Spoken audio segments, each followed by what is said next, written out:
Beneath the Earth's surface, in environments that would instantly kill most known life forms, there exists an entire universe of organisms that challenge everything we understand about biological survival. Extremophiles are microorganisms that thrive in conditions previously thought completely inhospitable to life. From boiling volcanic vents to radioactive waste sites, in deep-sea hydrothermal vents where temperatures reach over 400 degrees Celsius and pressure is hundreds of times greater than at sea level, entire ecosystems of microorganisms not only survive but flourish. These organisms derive energy from chemical reactions rather than sunlight, using sulfur and other minerals as metabolic fuel. They represent an entirely different model of biological existence. Some extremophiles survive in nuclear waste repositories, actually using radiation as an energy source. Others live in Antarctic lakes permanently covered in ice, or in highly acidic environments that would dissolve human tissue instantly. These organisms don't just survive in extreme conditions, they require them for survival. Studying extremophiles isn't just about understanding bizarre biological capabilities. These organisms provide crucial insights into potential life forms on other planets, expanding our understanding of what life could potentially mean in environments completely different from Earth.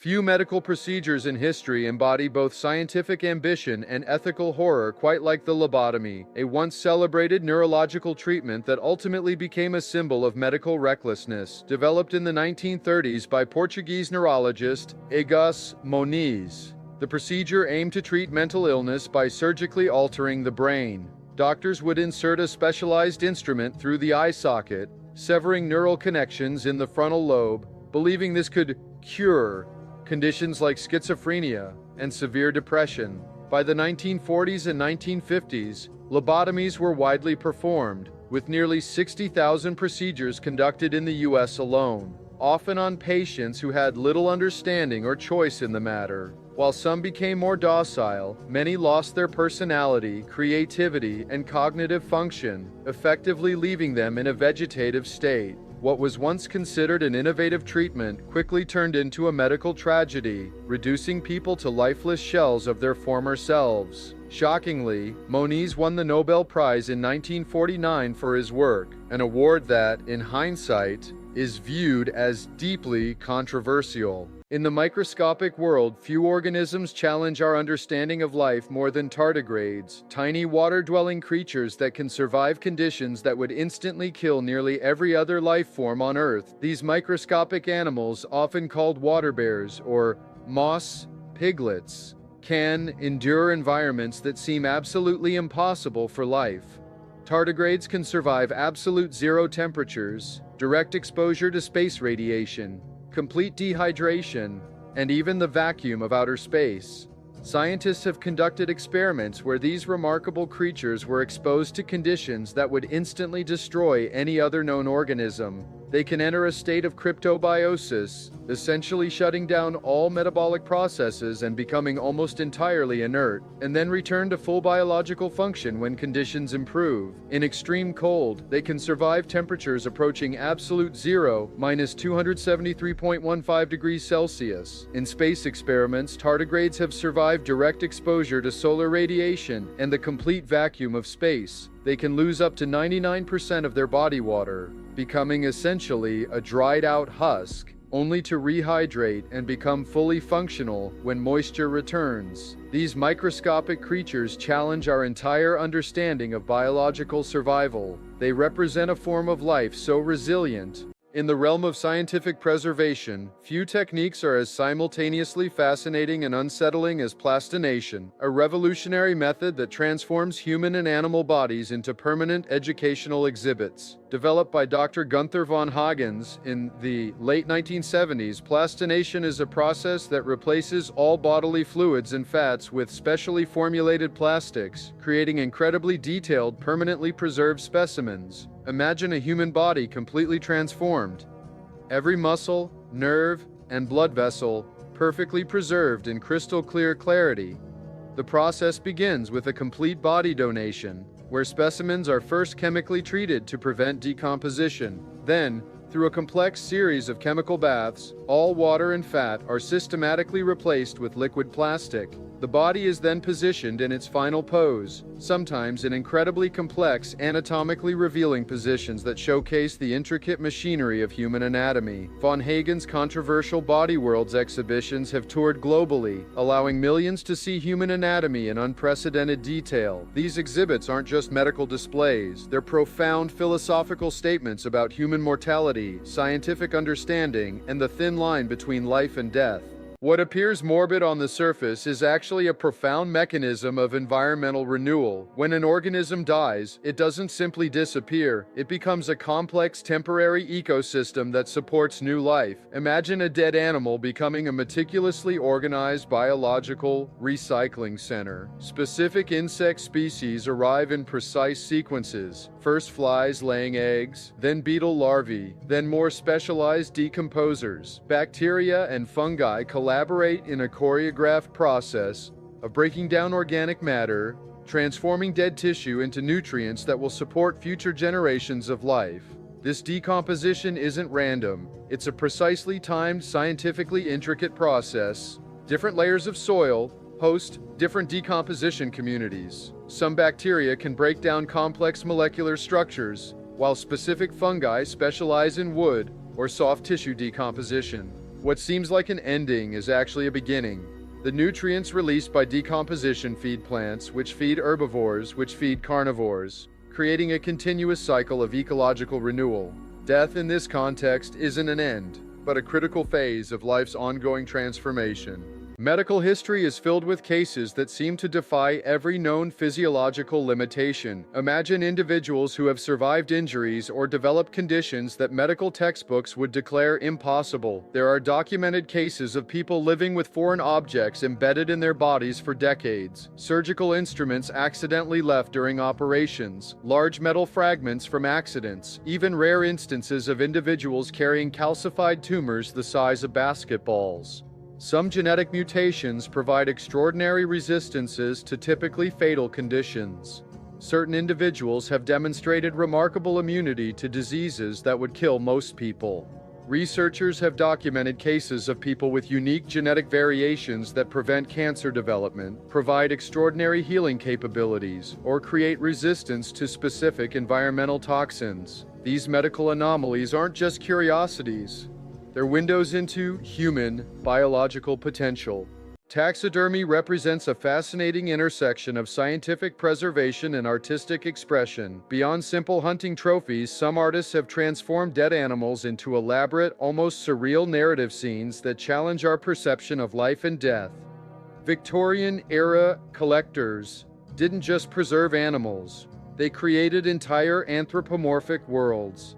Imagine delicate mice dressed in miniature human clothing, staged in tiny domestic scenes, squirrels arranged in complex tea parties, birds positioned as if engaged in human conversations. These weren't just preserved specimens, but complex artistic statements about nature, mortality, and human perception. These artists were part scientist, part storyteller. Each preserved specimen required intricate anatomical knowledge, understanding muscle structure, skin preservation, and detailed reconstruction. But they were also creating narrative worlds, transforming dead animals into characters in elaborate visual stories. Some museums still preserve extraordinary taxidermy collections that represent both scientific documentation and artistic expression. Throughout history, there have been eerie moments when nature seemingly turns against itself. Massive, unexplained animal die-offs that defy logic and science. In January 2011, the small town of Beebe, Arkansas, witnessed a surreal event. Thousands of blackbirds suddenly dropped from the sky, lifeless. No immediate cause was found. Similar events have occurred worldwide.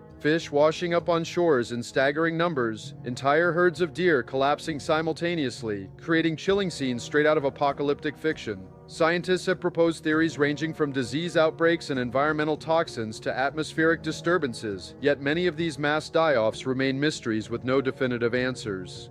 Some cases have been linked to fireworks or human activity, but others leave researchers puzzled, raising questions about the delicate balance of Earth's ecosystems. These unexplained events serve as a stark reminder of how fragile and interconnected life truly is.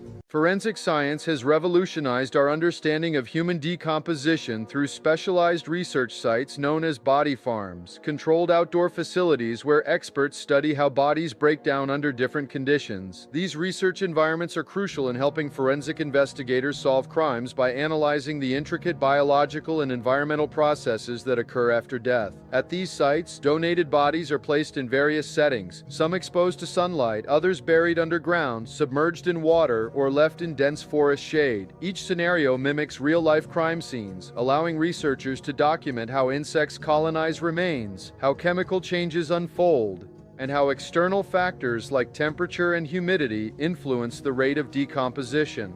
By meticulously tracking these changes, forensic experts can reconstruct crime scene timelines with remarkable precision, determining how long someone has been deceased and what environmental influences may have played a role. The research conducted at body farms has led to breakthroughs in forensic anthropology, helping law enforcement identify victims, understand causes of death, and even catch perpetrators. Though the concept may seem unsettling, these facilities serve an invaluable purpose, bridging the gap between science and justice. Long before modern body modifications, prehistoric cultures were transforming human anatomy in ways that would seem utterly alien today. Neolithic societies practiced deliberate skull deformation, a process where infant craniums were carefully reshaped through precise binding techniques.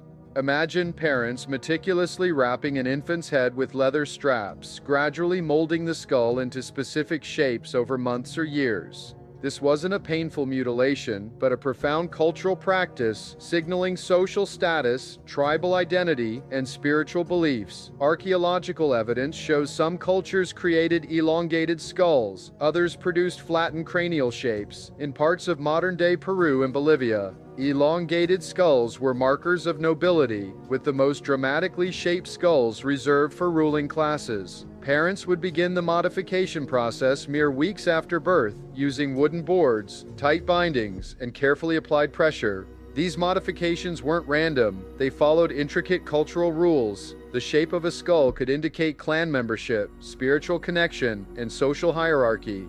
The Cold War wasn't just a political chess game, it was a period of scientific experiments so bizarre they seemed like science fiction. Nuclear testing revealed unexpected phenomena that transformed our understanding of technology, atmosphere, and human capability.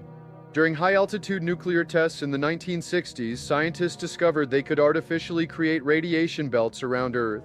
One particular test, called Starfish Prime, created an electromagnetic pulse so powerful it disabled electrical systems hundreds of miles away. Imagine satellites suddenly going dark, radio communications disrupted by a single atmospheric explosion. The test created a temporary artificial radiation belt that lasted for weeks, disrupting communications and causing unexpected electrical failures across the Pacific. Satellites experienced unprecedented interference, and scientists realized they had inadvertently created a human-made environmental phenomenon. These tests weren't just military experiments, they were inadvertent explorations of Earth's electromagnetic environment.